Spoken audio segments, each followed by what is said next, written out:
৩ জনের নিহত হওয়ার তথ্য আমাদের কাছে আছে এবং বেশ কিছু স্থাপনা শুধু নয়, তাদের মালামাল আছে। সেই মালামালগুলি পাহারা দেওয়ার পাহারার জন্যই পাহারাদার অথবা তাদের নিয়োগকৃত কিছু লোক এখানে অবস্থান করবে আর কি, থাকবে, মালামালগুলি দেখবে, সেই লোকগুলি এখানে আছে। গতকালকে থেকেই তারা মাঠ সন্ধ্যার আগে, মাগরিবের আগে মাঠ ত্যাগ করেছেন। মাঠ ত্যাগ করার পর থেকে পরিস্থিতি অনেক ভালো। স্পেশালি যদি আজকে সকালের থেকে বলি, সকাল থেকে পরিস্থিতি অনেক ভালো এবং আশেপাশের পরিস্থিতি অনেক শান্তিপূর্ণ আছে। আমরা এখানে পুলিশ সহ অন্যান্য আইনশৃঙ্খলা বাহিনী এবং সশস্ত্র বাহিনীর সদস্যরা এখানে শান্তি শৃঙ্খলা বজায় রাখার স্বার্থে কাজ করে যাচ্ছে। এটিও আমরা সবাই সশস্ত্র বাহিনী বা আইনশৃঙ্খলা বাহিনী মিলে আমরা সেটি প্রতিপালনের চেষ্টা করছি এবং মানুষকে তা মেনে চলার জন্য রিকোয়েস্ট করছি।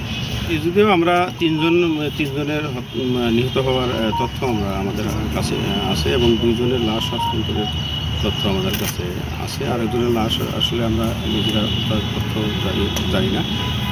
তো 2 জনের লাশ হস্তান্তর হচ্ছে পরিবারের কাছে। আর তাদের মামলার বিষয়টি পরিবারের পক্ষ থেকে আমাদের কাছে আসেনি। আসলে আমরা মামলা। মাঠের অলরাউন্ডার আমি, আর ঘরের অলরাউন্ডার টাইলক্স।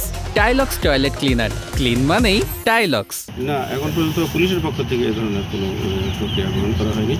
তো হয়তো হবে, মানে প্রশাসনিক সিদ্ধান্ত হলে সেটাই করা হবে। মাঠে ঢোকার ক্ষেত্রে ওই গতকাল যে মিটিংয়ের যেই সিদ্ধান্তে মাঠ খালি হয়েছে মন্ত্রণালয়ের সিদ্ধান্তে, সেইখানেই একটা সিদ্ধান্ত যে এখানে যে বেশ কিছু স্থাপনা শুধু নয়, তাদের মালামাল আছে।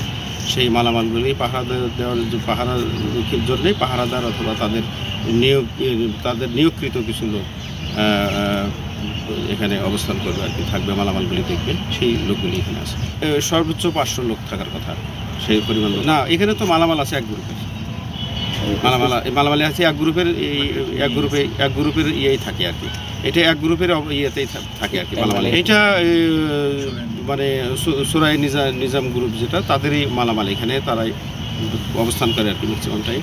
তো তাদের মালামালগুলি ছিল আর কি। তারা তো ওই যে অপরপক্ষ যারা, তারা তো রাতে যখন ঢুকে, তখন তারা তো কোনো রকম মানে জিনিসপত্র রেখে চলে গিয়েছিল আর কি।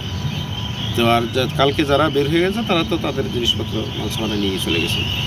সরকারি সিদ্ধান্ত সরকারি সিদ্ধান্ত আমাদের কাছে না আসা পর্যন্ত এই অবস্থা চলবে। সিদ্ধান্ত আসলে আমরা আবার পালন করব।